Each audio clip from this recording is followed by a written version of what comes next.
Hello and welcome back to our journey into the human experience. My name is Akshay Nanavati and this is the #1 show for explorers, entrepreneurs, and immortals. People who are looking to create a legend and have that legend live and exist far beyond their own lifetime so that others, until the end of time, benefit from the stories you have created in your life. It's an amazing show. I hope you've been enjoying it so far. Our guests are really fantastic with amazing insights on how to manifest success, whether it be in business or in life. And today's guest is one of the foremost explorers that I have learned a ton from and actually has inspired me into taking the last trip that I just came from, cave diving in Mexico. Her name is Jill Heinerth. She runs her website intotheplanet.com where she documents her different experiences cave diving all over the world. And I don't know if you know, but cave diving is often considered the most dangerous sport in the world. There is no room for error. You can't just come up if something goes wrong. It is a very, very intense sport, and you have to have a mastery of fear to delve into this realm. And she truly has amazing insights on how to harness fear. Even if you have no desire to go into a cave, you can apply this in all areas of your life. I'm really excited about this interview because of the impact she has had on my life and the inspiration she has been to me. She actually holds a record for spending the longest time scuba diving in a cave for a woman. She's one of the first women to go diving in an iceberg cave in Antarctica, which is just, I can't even fathom that. It's crazy, but it's awesome and it's really inspiring. Check out her page right here. Click on her About page so you can read her stories. And what's really exciting is her photography. It'll open up and she has just the most amazing pictures you can click through. It will blow your mind. She has an incredible story and I'm sure you're going to get a lot of value from it. And if you do want to actually go cave diving, you'll learn a lot from her as well. She'll teach you how to get started in that journey. And even if you don't, you'll learn a lot on how to master your fears and do anything that it takes. Because if you can scuba dive into caves, you can do almost anything. And she's actually been able to manage to make a living doing that. That's awesome and incredible. So without further ado, here is Jill Heinerth. Hi, Jill. Welcome to the show. It's a real honor to have you on the show. I was just telling everybody how you have inspired me to get into cave diving and how I'm venturing there next month. Your stories have been following for quite some time now, and it's just amazing, everything you've done. So thank you so much for being on. It's a real honor. My pleasure. Cool. So before I get into some of the questions, really get into your story, can you tell us a little bit about how you got, I understand that you were originally in graphic design and advertising. So how did you get started in making a career out of cave diving and everything that you do now?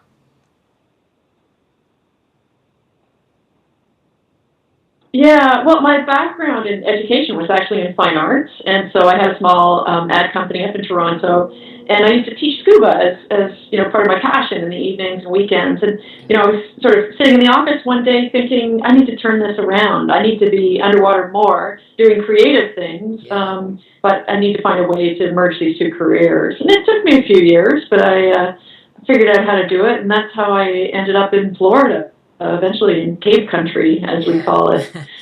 Got it. So how did you actually make a career? Like, how does one, I've had people ask me the same thing. I mean, I don't do nearly the kind of stuff you do, but a little bit, and people ask me, how do you make a career out of that?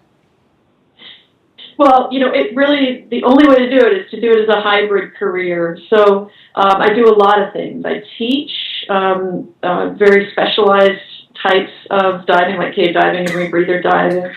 I do some guiding. I do underwater photography. I write books, magazine articles.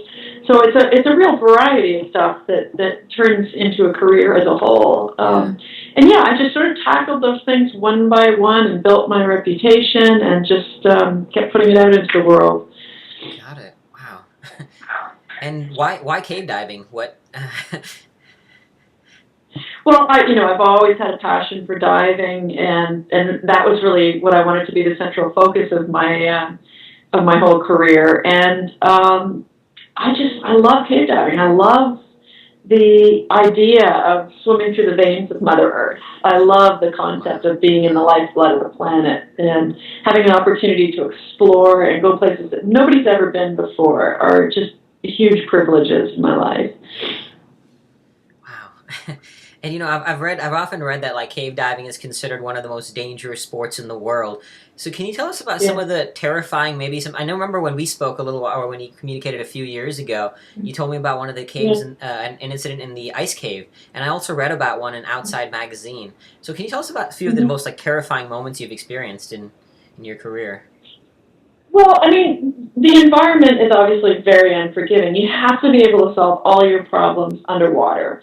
And you face such risks as being in complete darkness, always. You may kick up the silt. You may get into a space that's too small and have difficulty turning around.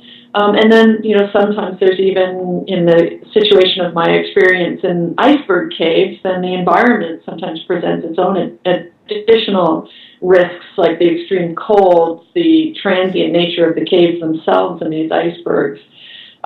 So, in my own personal experience, there's been all sorts of issues that I've faced in cave diving, but the goal of training is to prepare someone for that so that they have enough skills to deal with a problem when it happens and enough equipment to handle the redundancy necessary to get them home.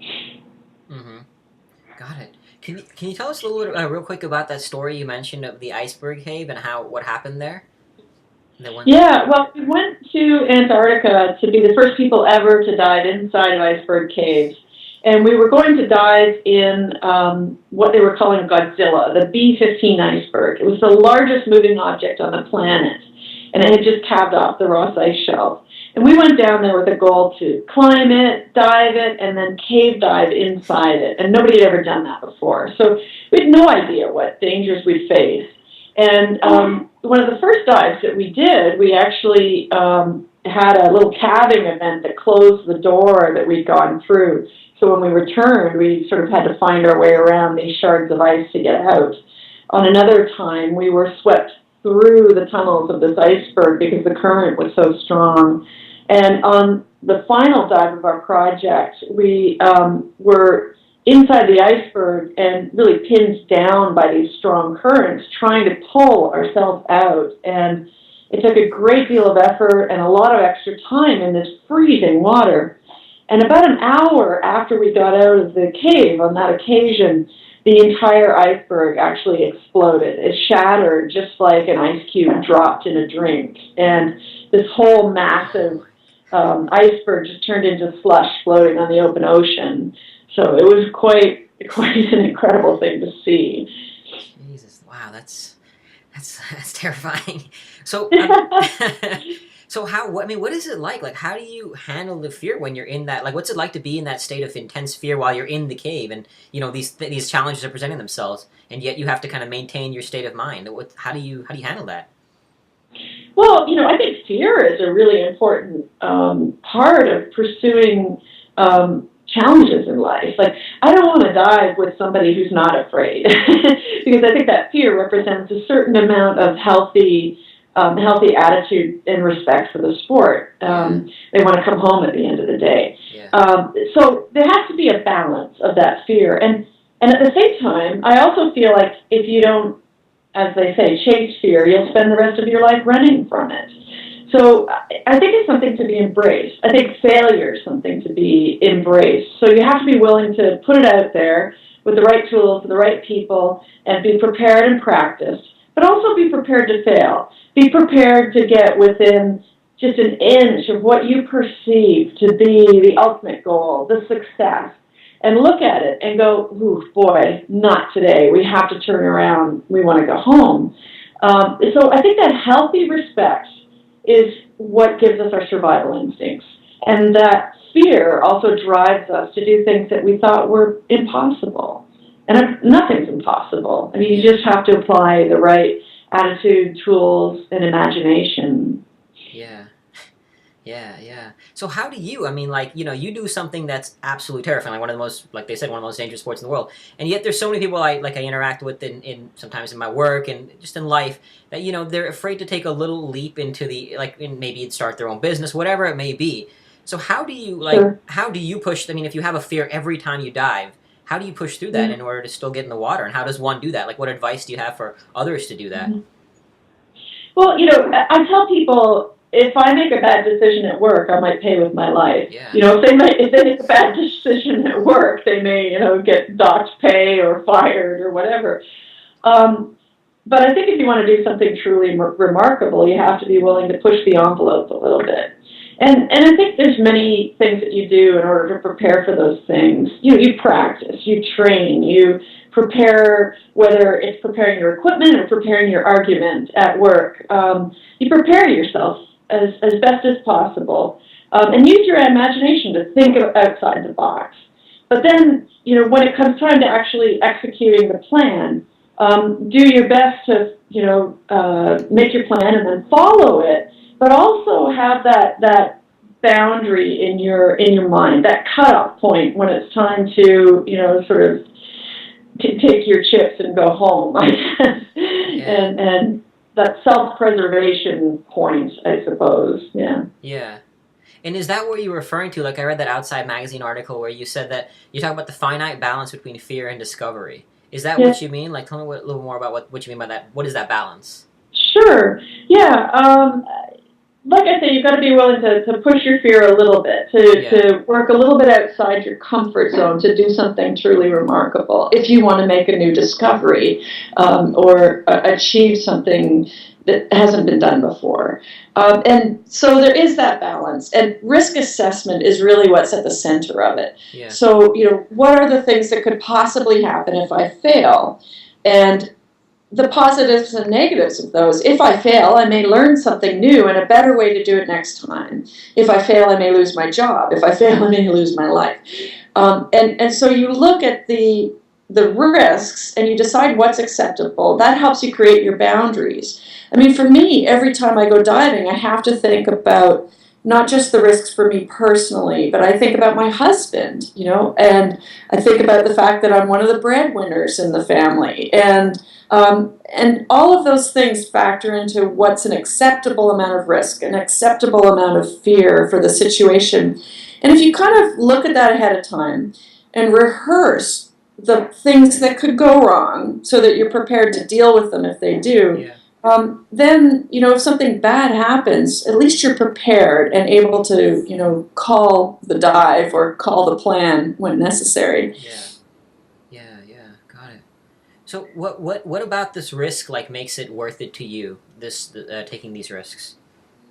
Well, like I said, for me, it's like swimming inside the veins of Mother Earth and the opportunity to explore places that have never been seen before and experience things that are completely new to humanity, new to science, Yeah. and then bring back images and films from those places is such a privilege.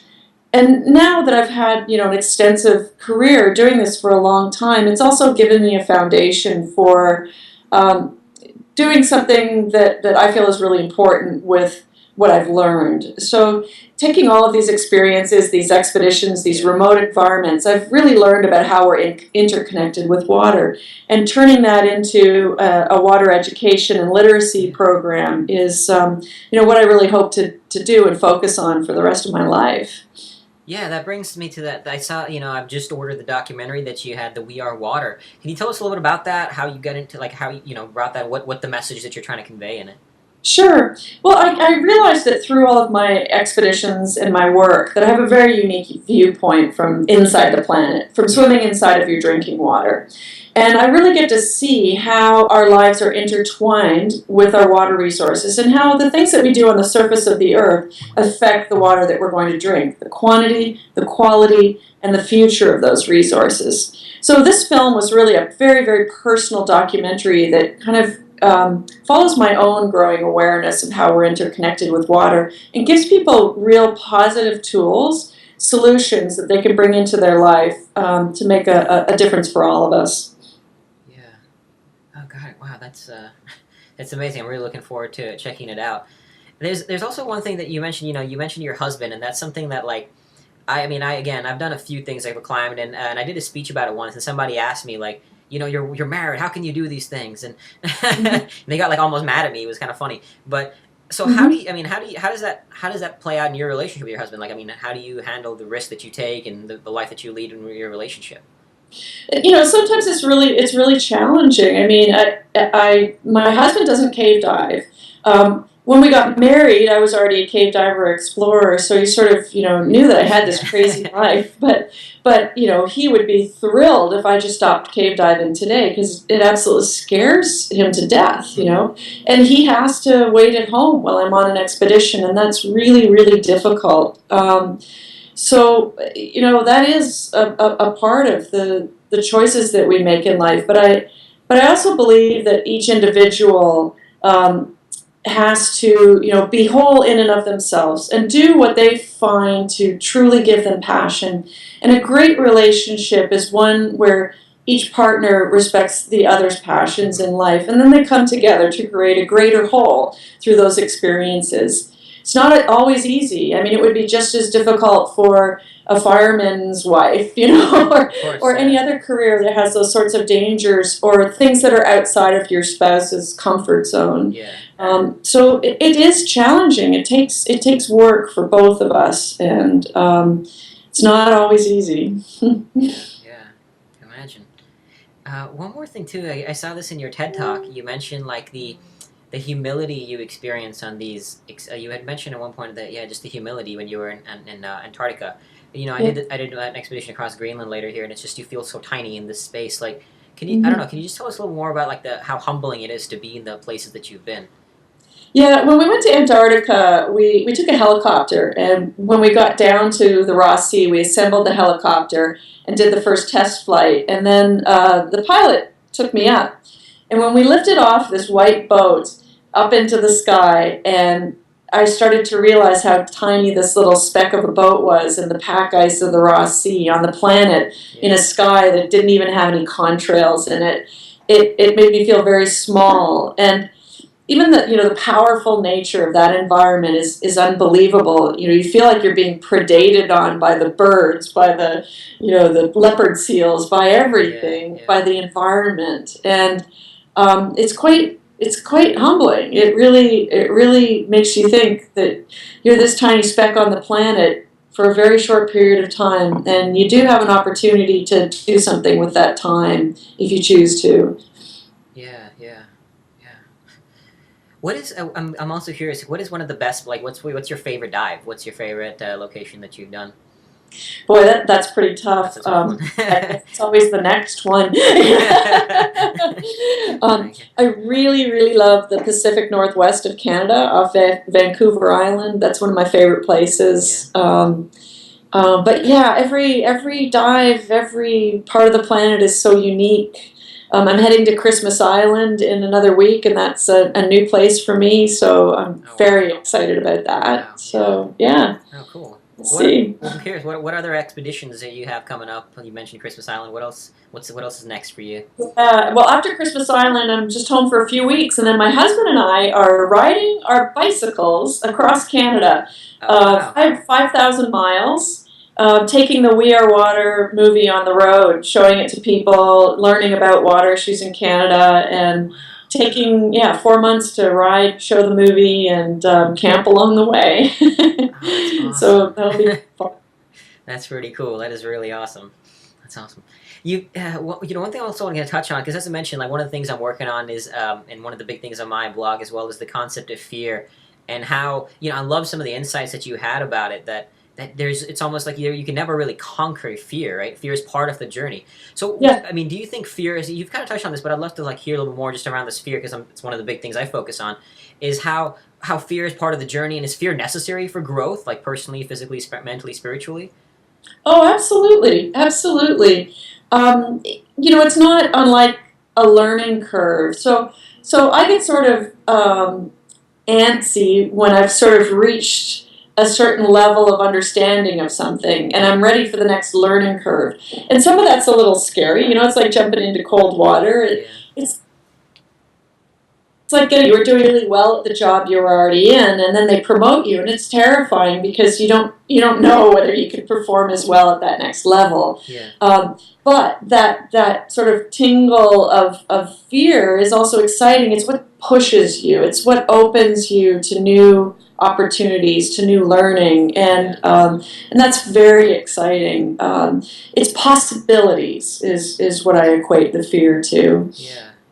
That's so funny that you say that because I feel like in society, fear has a sort of negative conception. Like fear is no good. It's important to get away from fear, and and you seem to say that fear is a positive thing, right? Like it's a driver. Absolutely, Yeah. and yet it's funny because I think that America in general is paralyzed by fear right now. I think since 9/11, an awful lot has changed societally. So whether it's killer bees, killer Toyotas, killer flu, or whatever else, there's always an alert, always something to be afraid of. Assault weapons, whatever, and it's parlaying itself into a feeling of helplessness in this country, but if people could turn that fear into challenge and possibility, it could transform the nation. So I don't know how we do that. I'm afraid that our there's that word again, afraid. I'm afraid our media is really perpetuating that terror in civilization. And I think if we shut that down, listen to the broadcasts a little bit less and opened ourselves to the news of the world that we live in, that perhaps people could let go of some of that and embrace a healthy amount of it to move forward. Yeah, yeah. It sounds like to associate fear to possibility as opposed to fear to like a paralysis. And I couldn't agree with you more about like the media. Totally, totally agree. Mm-hmm. So I have one more quick question. Is that I read once where Joseph Campbell he said that life has no meaning. Each of us has meaning, and we bring it to life. So it's a waste to be asking the question when you are the answer. So I'm curious for you, like, what is the meaning you feel you bring to your life? What's the philosophy that you have about life? Well, I've always been a communicator, so I want to create more than I consume while I'm on this planet. And I think as an artist, as a visual artist, I can show people things that they might not have imagined before. So I think that's a big part of my mission is to show people that possibility, to take them on expeditions to their own excellence. Yeah, I love that. Expeditions to their own excellence. Yeah. So do you take people out like on you lead? I think you mentioned you. So where do you lead some expeditions? Like where all do you go as far as leading expeditions? Yeah, well, a lot of my projects are all around the world. So, in the last year, I was on the Egyptian border in Libya, like right on the edge there. Yeah. Yeah, but also every time I teach a class, it's really pushing the envelope for people as well. So it's always something new that they didn't think they could do before, and I enjoy helping people through that process. Yeah. So if one wanted to go like cave diving in Antarctica or I don't know, cave diving in Mexico, anywhere, how do you recommend they get started? What's a good way to get into it? Well, start diving. There's a lot of training that's progressive in this stuff. And the way I always tell people, always ask me, oh, how can I do what you do? And I'm like, well, start with dedicating yourself to the training and the time it takes to perfect the skills. And then ask for the gig. Like everything I've done all started with volunteering for somebody's expedition or project, and that's where the opportunities came from. So ask someone for the gig and go along on some of these things, and opportunities present themselves. Be willing to jump. Yeah, got it. Cool. So finally, just what is one piece of advice you could offer to this audience, to anyone looking to push their own limits, no matter what field it may be, whether it's cave diving or just starting a business, to create success in their life, as you have done for your life? Just embrace the fact that nothing is impossible. Anything is within the realm of possibility if you apply your imagination to it. Got it. Love that. Yeah. Awesome, Joe. Well, thank you so much. I really, really appreciate your time. This has been awesome. Your insights on fear have just been invaluable. I can't wait to incorporate this into the book and into the blog, everything. It's great. All right, my pleasure. It's been a real honor, and thank you for your time. All right, take care. Thanks, Joe. All right, bye-bye. Bye-bye. I hope you all enjoyed that interview. I got a ton of value out of it and listened to her insights on fear. I love the way she said if you don't chase fear, you have to spend the rest of your life running from it. And I think that's the real problem. Most of us are so paralyzed by it because we don't really embrace it. We don't welcome it. We just run from it. And that's what keeps us grounded, keeps us living a life of mediocrity, and is supposed to taking us to where we truly deserve to be, who we are, that greatness within us. So she is living an amazing life. Again, check out her pictures. I can't stress enough how amazing they are. Just some of these just blow my mind. So go through her website, check it out. I'm sure you'll really enjoy it. And even if you don't want to enter into caves, because I understand there's not many who do go cave diving, and that's okay, you'll just learn how to master your fear so you can do whatever it is you want in your life. There's no right or wrong about what we do. It's all about living our greatness and whatever that means for who we are. So again, if you have any questions, please post them in the comments below. We'd love to hear your thoughts. What do you think about cave diving? Share some thoughts in the comments below for either Jill or myself, and we will definitely answer. And please contact me if you need anything from me. Always here to support you in your ventures and taking your life to the next level. Thank you again for being here, and I look forward to seeing you next time.